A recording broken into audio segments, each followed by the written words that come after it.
Queridos, após essa vinheta aí, estamos de volta a essa série no livro de Colossenses. Começamos na semana passada e já o pastor Paulo avançou do capítulo 1, dos versículos 1 até o capítulo 14. E antes de prosseguir, esse tema, a descrição do dono. Qual dono? Esse que é o dono, o cabeça de todos, é o tema da epístola aos Colossenses. O tema, o principal assunto é esse. Eu tenho um livro, uma coleção, são 5 volumes grossos, chamado Vidas Notáveis. E já comprei essa coleção quando era solteiro e sempre lia as biografias de grandes personagens da humanidade. E tenho ali mais de 100 personagens históricos, muito conhecidos, gente que contribuiu muito para a humanidade, tanto para o bem quanto para o mal.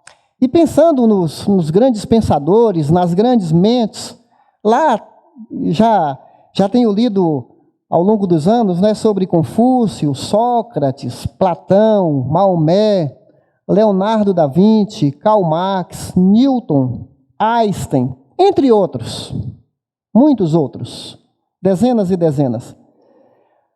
Mas cada biografia, cada personagem começa ou termina o final da biografia falando o ano que a pessoa nasceu.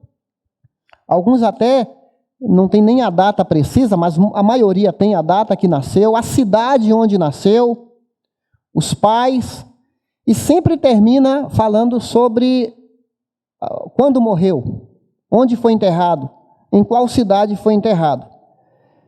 Quando tem a biografia de Jesus, no meio dessas outras, tem algo diferenciado em Jesus.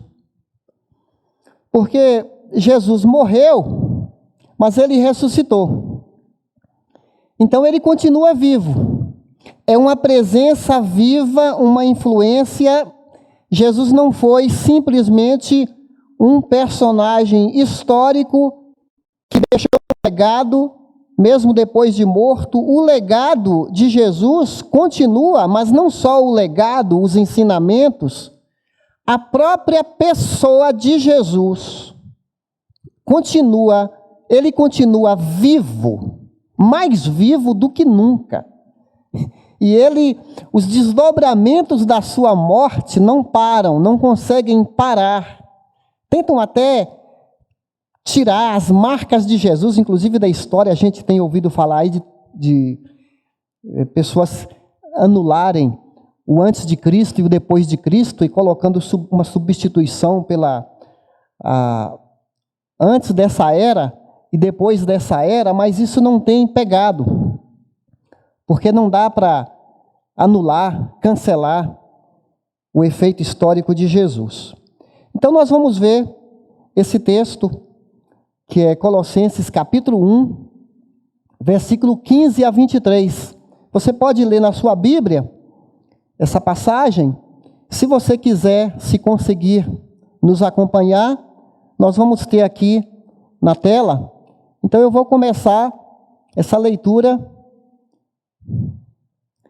Ele é a imagem do Deus invisível, o primogênito de toda a criação. Pois nele foram criadas todas as coisas, nos céus e na terra, as visíveis e as invisíveis, sejam tronos ou soberanias, poderes ou autoridades. Todas as coisas foram criadas por ele e para ele.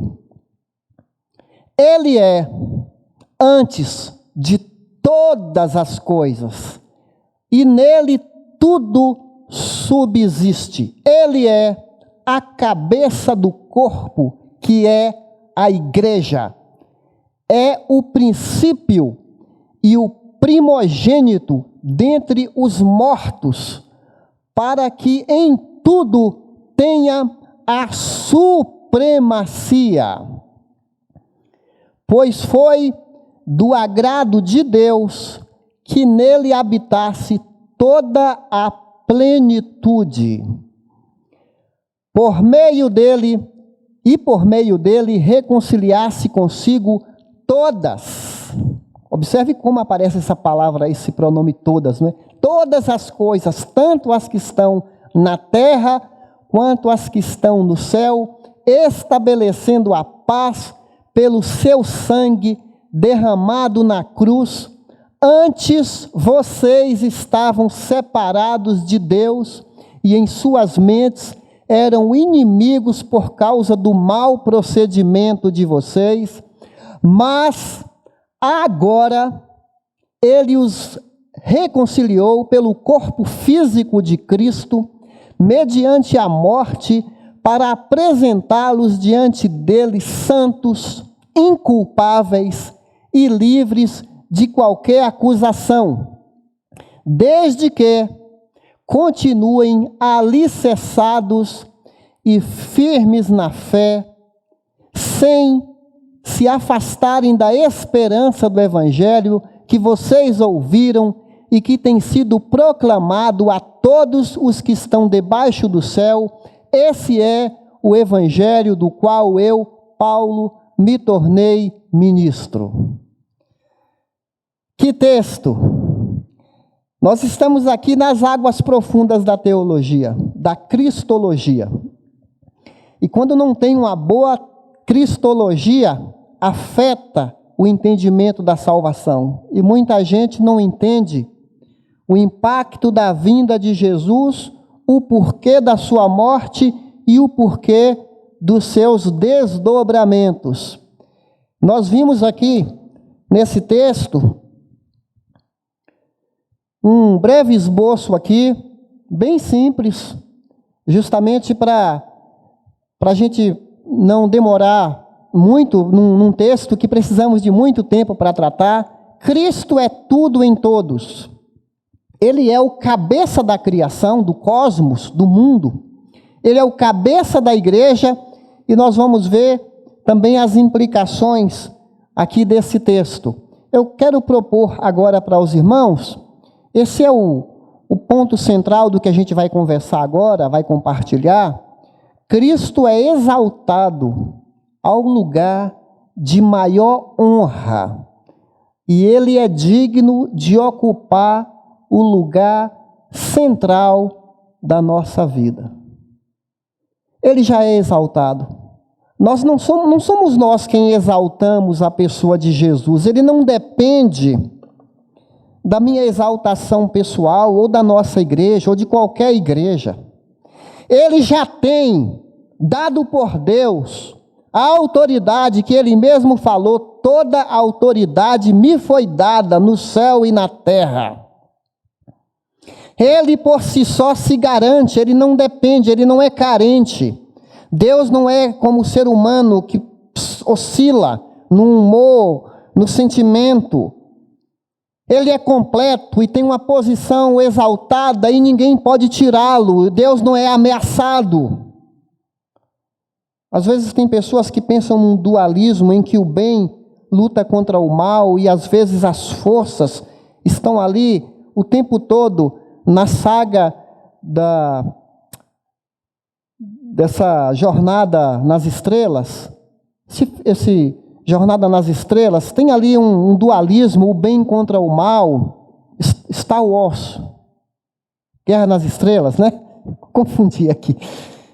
Parece que há ali uma luta e às vezes o mal vira bem, o bem vira mal, quem tem mais força. Força é até o nome lá do enredo.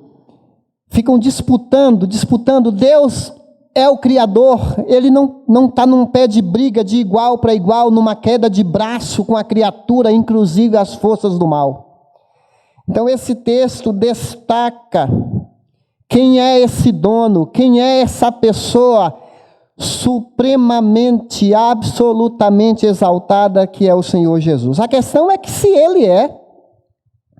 ele já ocupa esse lugar no universo, a questão é se ele ocupa o lugar central da nossa vida, do nosso culto, das nossas músicas, dos nossos relacionamentos, dos nossos negócios, do nosso andar. E ele começa dizendo aqui, nessa introdução, Cristo é mostrado em toda a glória de sua obra criativa e redentora, possuindo toda a plenitude da divindade. Esse texto é um dos textos que prova a divindade de Jesus.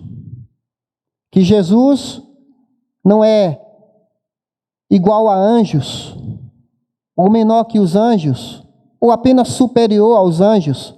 Jesus é Deus, a segunda pessoa da Trindade. E esse texto fala que ele é o cabeça da criação em sua divindade, a imagem do Deus invisível. Irmãos, Cristo é a imagem perfeita do Deus invisível. Deus, nenhum homem jamais o viu. E João disse, ninguém jamais viu a Deus, mas o Deus unigênito, o Deus sem igual, único, referindo-se a Jesus, que está junto do Pai, o tornou conhecido. Ele é o Deus encarnado. A divindade de Jesus é muito relevante nos escritos de Paulo, não só aqui em Colossenses. Nós podemos lembrar agora de Filipenses capítulo 2, que fala, embora sendo Deus, referindo-se a Jesus, não considerou que o ser igual, olha só, igual a Deus, era algo que ele se devia apegar. Enquanto que Satanás queria ser igual a Deus, e falou, eu vou subir, você, vou aparecer, vou acontecer. Jesus, sendo Deus, abriu mão e falou, eu vou descer, e desceu como servo, sem deixar de ser Deus, 100% homem e 100% Deus. O Deus encarnado, é por isso que Tomé, que era tão duvidoso, mostra-nos o Pai. Jesus fala, quem vê a mim, vê o Pai.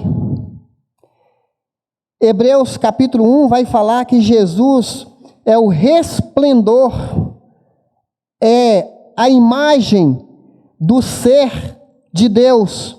Eu quero ler esse texto aqui, porque ele é muito significativo. Hebreus, capítulo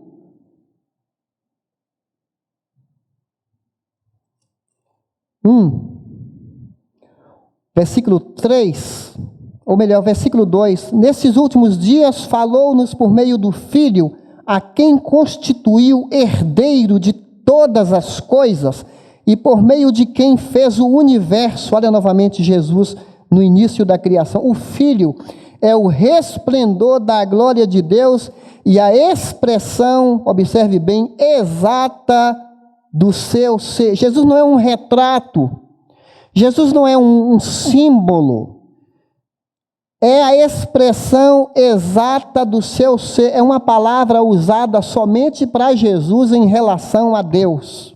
Diferente de falar que Adão era um representante de Deus, que o homem foi criado à imagem e semelhança, quer dizer, tem aspectos de Deus presentes no homem, como a vontade, como a inteligência, como o pensamento, como a criatividade. Jesus é a imagem, aqui em Hebreus, capítulo 2, versículo 3, a expressão exata do seu ser, sustentando todas as coisas por sua palavra poderosa. Olha a conexão com Colossenses, falando sobre Jesus como Deus, inclusive Criador. Em seguida,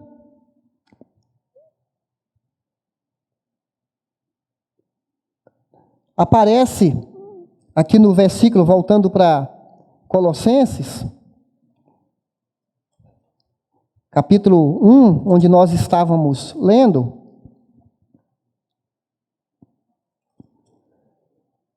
fala que ele é o primogênito sobre toda a criação. Tem aqui uma explicação do Russell Shedd sobre essa palavra. O primogênito exercia soberania na casa. Nós temos que entender o sentido dessa palavra, porque na nossa cabeça, primogênito, a gente pensa no primeiro, o primeiro criado, o primeiro filho. Mas não é essa a ideia que os leitores de Colossenses entenderam quando foi mencionada essa palavra. O nosso soberano Senhor é o herdeiro de tudo quanto já foi criado, e como tal, possui direitos irrevogáveis para possuir e exercer absoluta autoridade sobre a criação, quer sejam os céus, quer a terra, ou tudo que neles há. Salmo 24:1 vai falar que do Senhor é a terra, e do Senhor aqui se referindo a Jesus, Jeová, no Antigo Testamento, e a sua plenitude, o mundo e os que nele habitam. Havia naquela época, surgiu uma seita, os arianos, que não criam que Jesus fazia parte da Trindade, e usavam esse versículo para argumentar que Jesus foi criado, que ele foi a primeira criatura, uma criatura muito poderosa, mas que ele não era Deus. E a gente tem uma versão moderna, contemporânea do arianismo, que são os testemunhas de Jeová, que vem desde, esse pensamento não é novo, vem lá do século IV, dessa heresia, que Jesus não é Deus, era uma criatura.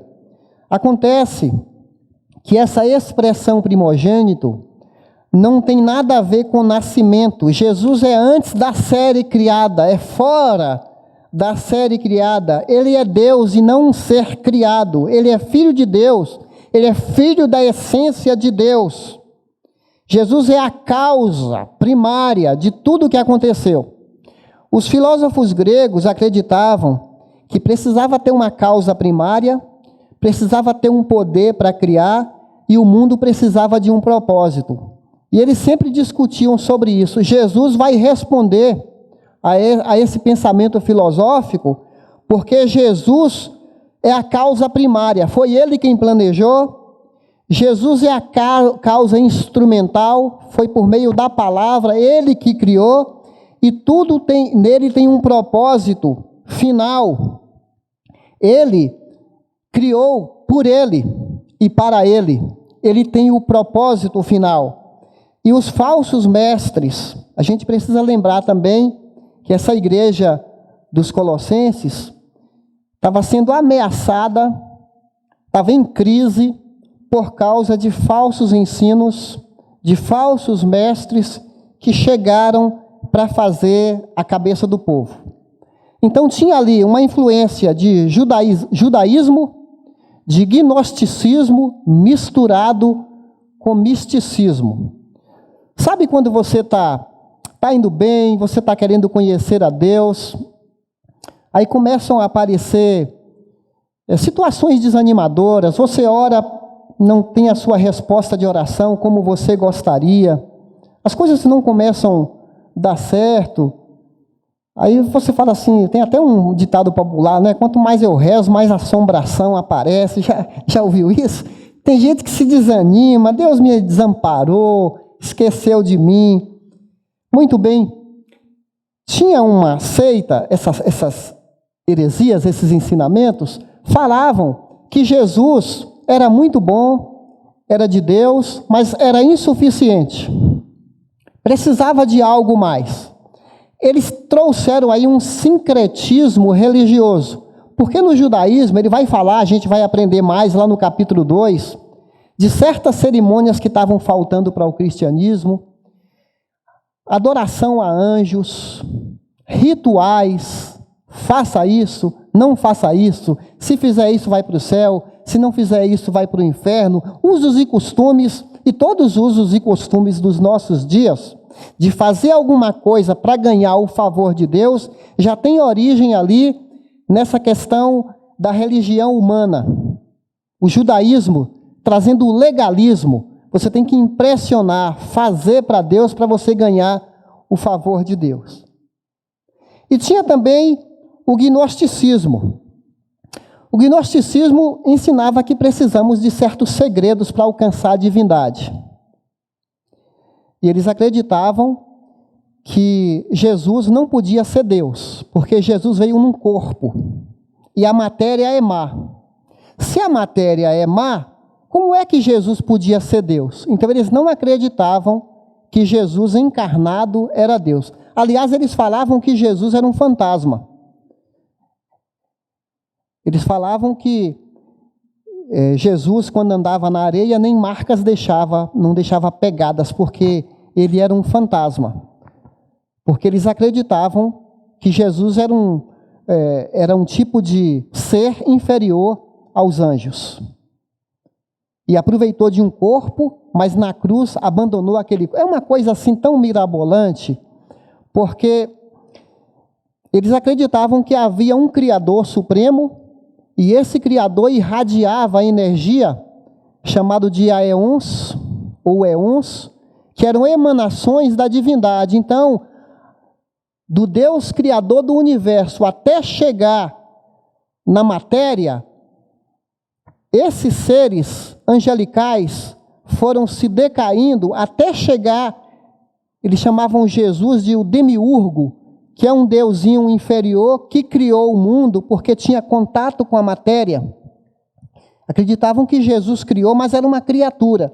Irmãos, então a divindade para eles estava espalhada nos anjos, por isso que eles usam aqui figuras no versículo 16, uma hierarquia angelical, que é verdade. Entre os anjos caídos tem tronos, soberanias, poderes, seres invisíveis, há uma hierarquia, só que eles acreditavam que a divindade estava em tudo, em todos os seres, todos os anjos. Então, para chegar até o Deus Supremo, tinha que agradar os anjos, daí o culto aos anjos. A gente vai ver isso mais lá no capítulo 2, eu só estou antecipando aqui, porque esse misticismo, até hoje, ele tem certos efeitos. Tem gente com medo até de crentes com medo de demônios, gente adorando anjos, há um certo panteísmo, que Deus está em tudo, Deus está na árvore, anjos protetores da lua, contato com pirâmides, como se Deus está em tudo e tudo é Deus, a natureza, a mãe natureza é divina. Então, tudo que está relacionado a esse sincretismo é tudo do gnosticismo, que são segredos, mistérios que precisa dominar para você chegar até Deus. Olha, até igrejas chamadas evangélicas, aqui entre aspas, tem pastores, inclusive líderes, falando que conhecem um jeito de movimentar a mão de Deus, como se Deus fosse um ser que está ali parado, e se você tem a chave, o segredo para mover a mão de Deus e decretar e determinar os movimentos do Criador, como se essas pessoas fossem especiais, mais especiais do que as outras. Esse pensamento estava lá na igreja. Jesus não é suficiente. Nós precisamos de Jesus e de algo mais. Por isso, esse texto que nós estamos vendo aqui. E ele é o Criador do universo. Como é importante a gente perceber nesse texto aqui, no versículo 16, nele foi Jesus que criou todas as coisas, inclusive esses seres. Deus criou os anjos. É verdade que depois uma grande multidão de anjos caiu, desobedeceu, foram expulsos junto com Satanás, mas ainda assim eles foram criados também, aqui no versículo 16, todas as coisas, as visíveis, tanto os seres que a gente consegue ver, como os invisíveis, sejam essas hierarquia. Ele está defendendo que ele é o Criador, nele tudo subsiste, aí no versículo, finalzinho do versículo 17, Jesus tem a palavra final, ele une todas as coisas, é ele quem sustenta as galáxias, a movimentação dos planetas. Esse movimento de rotação e translação da Terra é Jesus que sustenta. Ele controla a luz. Jesus é o centro da coerência, da coesão. Jesus é que controla as células. Jesus dá simetria a todas as leis da química, da física, da biologia, as leis da gravidade, as leis científicas. São todas leis divinas, porque ele sustenta pela palavra. É tão importante a gente ter isso. Alguém falou, um certo pensador falou que não há nenhum milímetro quadrado no universo que Jesus não possa dizer é meu. Porque ele é o soberano e ele controla tudo. Esse pensamento já deveria acalmar nosso coração. Ah, mas o vírus está totalmente descontrolado, pastor. Todas as coisas acontecem, mas há um Deus que comanda. Quando a gente fala Deus está no controle, não é um jargão, não é uma fala apenas para acalmar, é uma verdade. Ele sustenta as moléculas, os átomos, que fazem o planeta ser sustentado. Ele tem o poder de tudo isso. O pensamento é que Jesus é o sustentador e o unificador de todo o universo. E ele é também o cabeça da igreja, que está aqui nos versículos 18 até o versículo 20. Antes de falar da plenitude da divindade, aqui no 18, 20, fala que, tendo falado há pouco que ele é o supremo criador, fala que ele é o supremo cabeça da igreja, a supremacia. Talvez algumas Bíblias tenham, como a minha, da NVI, fala nesse texto aqui, lá em cima tem um título, esse título não é inspirado, né? É um título colocado aí, a supremacia de Cristo, tanto da criação do universo, quanto agora ele é o cabeça da igreja. Seu domínio não é só sobre o mundo natural, mas também do mundo espiritual. Nós encontramos diversas imagens sobre a igreja no Novo Testamento, que ela é noiva, que é povo, que é nação santa, que é um edifício, e essa expressão que é corpo é uma das mais importantes. Isso significa que Jesus é o dono da igreja, que está no tema de Colossenses, o cabeça. Ele é a fonte de comando, de poder, de direção, de sustento. A cabeça está colada ao corpo. A igreja não vive sem Jesus. Eu não estou falando de uma placa denominacional. Estou falando da igreja, onde tem os cristãos, porque não há placa no céu. Não há placa de igreja. Jesus não morreu por uma denominação, morreu por um povo.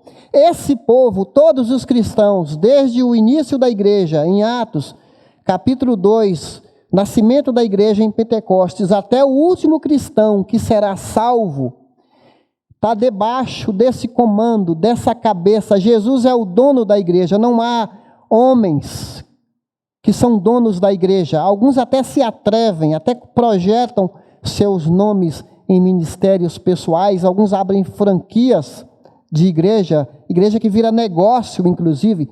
Mas eu estou falando da igreja verdadeira, corpo de Cristo, constituído de todos os cristãos salvos através do novo nascimento. Foi do agrado do Pai. Linda essa palavra, né? Aprouve a Deus que nele habitasse toda a plenitude. Essa palavra plenitude fala que todos os atributos de Deus, todos os atributos, os poderes que existem estão concentrados na pessoa de Jesus.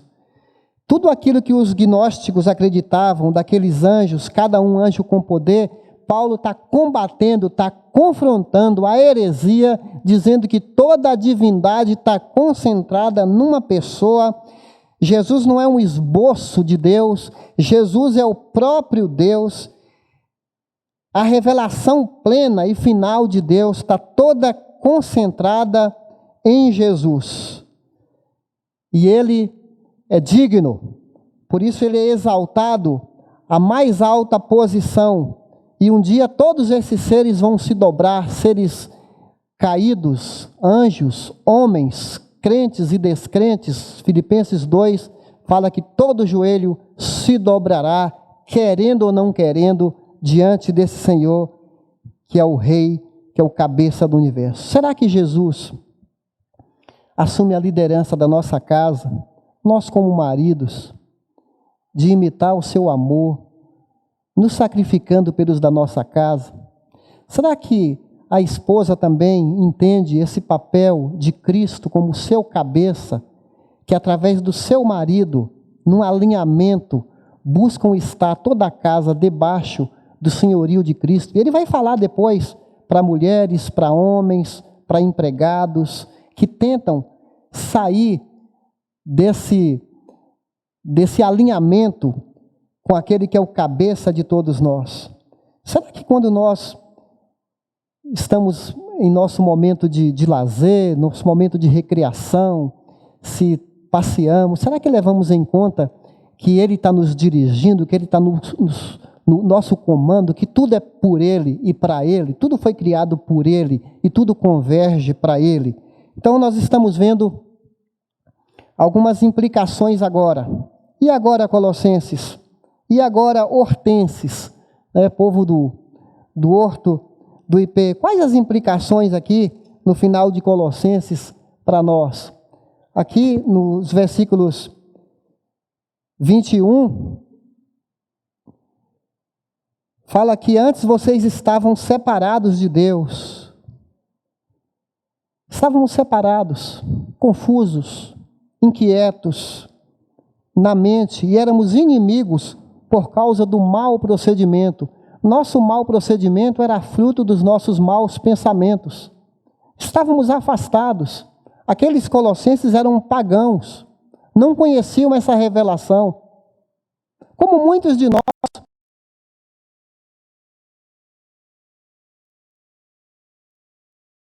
13 fala que ele nos transportou das trevas. Nós vivíamos no império das trevas, do mal. Ele nos transportou para o reino do Filho, do amor de Deus. Isso trouxe paz. É o desdobramento da morte de Jesus. Aqui no versículo 22, trouxe reconciliação. E olha, aqui Paulo está, vamos dizer assim, mostrando, batendo forte nos gnósticos. Ele nos reconciliou pelo seu corpo físico. Jesus veio em matéria, sim. Corpo humano, sim. Porque ele precisava derramar o sangue por nós, mediante a morte. Então ele veio num corpo físico. Isso fala de uma cristologia, de um Jesus encarnado. O Verbo se fez carne, como nós. Só que ele não pecou. Se ele tivesse algum pecado, ele morreria por ele. Mas ele não teve, nunca pecou. Ele era puro, filho de Deus, sem pecado, sem mancha. E há um tríplice propósito aqui no versículo 23. Versículo 22. Mediante a morte, para apresentá-los diante deles santos, inculpáveis e irrepreensíveis. Santos, porque antes nós não éramos separados para Deus, nós éramos cativos de Satanás. Mas ele nos separou, ele nos resgatou, fez um movimento de nos tirar das garras, dos porões, da vida asquerosa de Satanás para o reino dos filhos da luz. E de nos colocar numa posição inculpáveis. Agora, ele tirou nossa culpa, cancelou nossos pecados através do sangue de Jesus.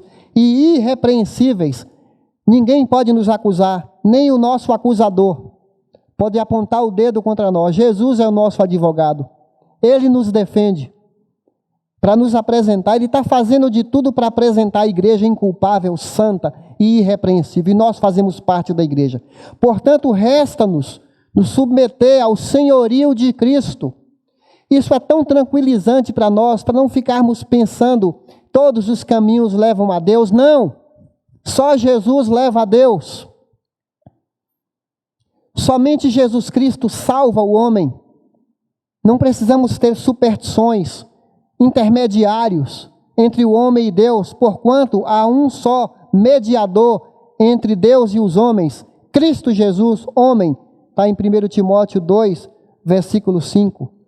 Ele está fazendo de tudo para nos apresentarmos. Ele termina com uma advertência, se é. Essa advertência aqui, no versículo 23, desde que vocês continuem alicerçados e firmes na fé, vocês que estão aí pensando em se desviar, se afastar da esperança que vocês ouviram e que foi proclamado, cuidado. Porque quem é cristão verdadeiro, ele vai permanecer com Cristo até o final. Cuidado para você não desviar. E se você desviar, provavelmente você pode não ser um cristão verdadeiro. Um alerta aqui, diante das seitas, de não se satisfazerem, ou de não ficarem satisfeitos apenas com a suficiência de Cristo. Jesus é suficiente e Ele é o Supremo.